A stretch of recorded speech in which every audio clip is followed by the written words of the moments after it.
Hello everyone, welcome to the clinical case of this week.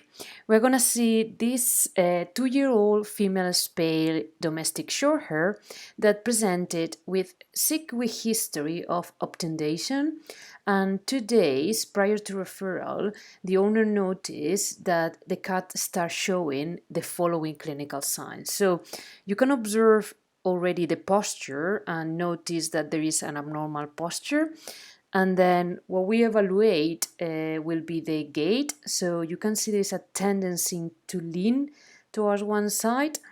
And then when we do the postural reactions, they appear normal on the right pelvic and on the right thoracic, but on the left pelvic and the left thoracic, you can see it seems that it's absent and it's quite consistent. When we do the evaluation of the head, we see some positional strabismus, and it may be difficult to see on the video, but there was a pathological nystagmus with a fast face towards the left. And we just pointed out the deficits that we saw on the neuro exam, and this is the summary. So there was an obtundation that, according to the owner, has been present for the last 6 weeks, and according to the owner, also seems that the cat was getting worse.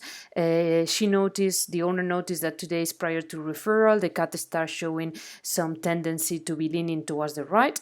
There was a presentation, a right-sided head tilt. There was a right-sided positional strabismus and also pathological nystagmus with a fast face towards the left. And when we put the hands on, the deficits that we found was some pole position deficits on the left thoracic and left pelvic.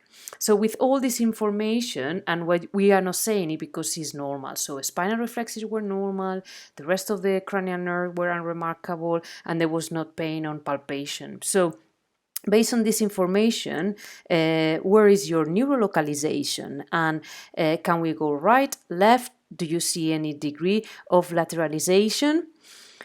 So let's think about the neurolocalization, and then, as we said, if you can lateralize. So I'm going to give you a little bit of extra information. We did hematology and biochemistry, and it was within the reference intervals. And you also had serology for feline leukemia virus, the antigen, and also the feline immunodeficiency virus antibodies, and both of them were negative.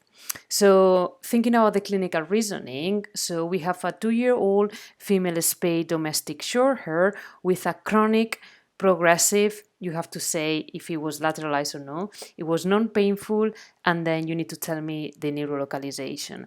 And based on this, list your differential diagnosis. Fraser will present the imaging about this case by midweek, and by the end of the week we will discuss the findings about the neurolocalization and the differential diagnosis and the treatment and the outcome in this particular case. Thank you so much.